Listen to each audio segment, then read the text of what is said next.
ভারতের একেবারে শেষ প্রান্ত উত্তর ২৪ পরগনার হিঙ্গলগঞ্জ ব্লকের শামশেরনগর। চারিদিকে সুন্দরবনের জঙ্গল, মাঝখান দিয়ে বয়ে গেছে কালিন্দী নদী। এখানে প্রান্তিক মানুষ আজও জীবিকা নির্বাহ করে নদী থেকে মাছ আর কাঁকড়া ধরে। দারিদ্র্যের সঙ্গে প্রতিদিনের এই লড়াই যেন জীবনের সঙ্গে এক বাজে। অনেক সময় শুনতে পান বাঘের গর্জন, তবুও থেমে থাকেন না, কারণ সংসার টিকিয়ে রাখার একমাত্র ভরসা নদী আর জঙ্গল। ভারতের শেষ প্রান্তে জীবন যুদ্ধ।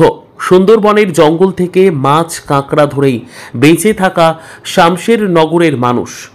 উত্তর ২৪ পরগনার হিঙ্গলগঞ্জ ব্লকের শামশেরনগর ভারত ভূখণ্ডের শেষ প্রান্তে অবস্থিত এক প্রত্যন্ত গ্রাম। চারিদিকে সুন্দরবনের গভীর জঙ্গল, মাঝখান দিয়ে বয়ে চলা কালিন্দী নদী, দূরে বঙ্গোপসাগরের গর্জন। এই প্রকৃতির কঠিন আলিঙ্গনেই দিন কাটে এখানকার প্রান্তিক মানুষের। গ্রামের অধিকাংশ মানুষ জীবিকা নির্বাহ করেন সুন্দরবনের জঙ্গল ঘেঁষা নদী থেকে মাছ ও কাঁকড়া ধরে।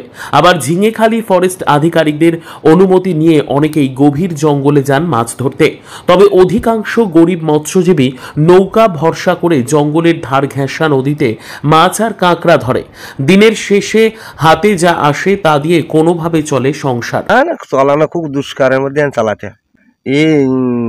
তো মাছ ভালো হয় না, তো তারা রেখে দূরে জাতি বাড়ি নেই, ওরা যে পর্যন্ত যাইতে বলে তার উপরে যাওয়ার কোনো কায়দা নেই।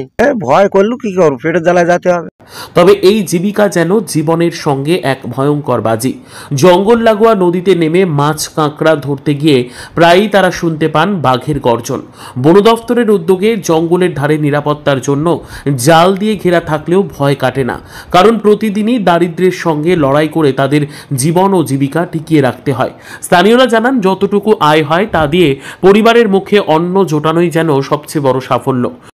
বলে তাও চুরি মারি পেটে দেয়, ওই ঝাড় টুকটাক চলে, ওই খেটে খেটে টুকটাক করে ওই ৭-৮টা কাঁড়া পায়। তবুও তারা থেমে থাকে না, নদী ও জঙ্গলকেই ভরসা করে নতুন দিনের সূর্য ওঠার অপেক্ষায় থাকেন। শামশেরনগরের এই লড়াই শুধু প্রান্তিক মানুষের গল্প নয়, বরং সুন্দরবনের অজানা বাস্তব চিত্র, যেখানে মানুষ, প্রকৃতি ও জীবনের সংগ্রাম প্রতিদিন নতুন ইতিহাস রচনা করছে। সুন্দরবন থেকে আজিজুল শেখের রিপোর্ট, ইএস নিউজ বাংলা।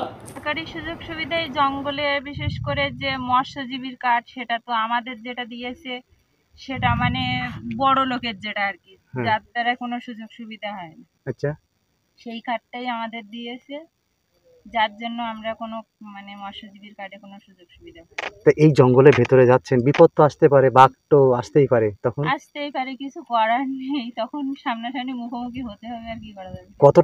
কতটা বিপদের ঝুঁকি নিয়ে যেতে হয়? একরকম প্রাণ হাতে করে বললে ভুল হবে না। পাড়া প্রতিবেশী কেন, আমার স্বামী নিজেও দেখেছে অনেকবার, আর আমি দেখেছি এই বাইরে বেরিয়েছিল ১ বছর, সেই সময় দেখেছিলাম এই মানে চর দিয়ে দৌড়চ্ছে বলে যেতে পারি। বা মৎস্যজীবীর কার্ডের উপরে যেরকম অনেকের মানে নিম্ন শ্রেণীর যাদের কার্ড করে দিয়েছে, যাদের অনেক টাকা পয়সাও পায় সেই কার্ডের উপরে, সেই রকম যদি কার্ড আমাদেরও দিত তাহলে আর কি সেই রকম সুযোগ সুবিধা সবার মতো আমরাও পেতাম। আমার নাম ড্যানি গৌরী।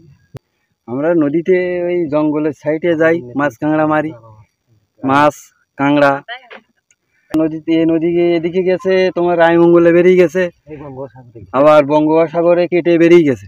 ওপারটা কি? ওপারটা হলো বাংলাদেশ। এটা কি ভারতবর্ষের শেষ সীমানা? হ্যাঁ, এটা ভারতবর্ষের শেষ সীমানা, বাংলা, এটা বর্ডার, আমাদের এলাকায় এটা বর্ডার। আচ্ছা, এইদিকে যে জঙ্গলটা, এই জঙ্গলটা এটা হলো সুন্দরবন, এটা ভারতের শেষ। হ্যাঁ, শেষ প্রান্তে। এই যে আমরা যে মাছ ধরতে যান, বন দপ্তর থেকে যে সমস্ত যে মৎস্যজীবীদের যে সুবিধাগুলো দেয়, সেগুলো পান আপনারা জঙ্গলে মাছ ধরার জন্য? না, আমরা পাইনি। কেন? আমাদের এদিকে ওইদিকে দেয়, এদিকে দেয় না। কেন দেয় না? কেন? সেটা ওরা সরকারে বিবেচনা করে ওদের ওইদিকেই দেয়, আমাদের এদিকে আমরা পাই না ওসব। আর সংসার চলে কিভাবে আপনাদের? সংসার এই আমাদের একটাই মাছ আর এই কাঁকড়া, এর উপরে আমাদের পেটে নির্ভর।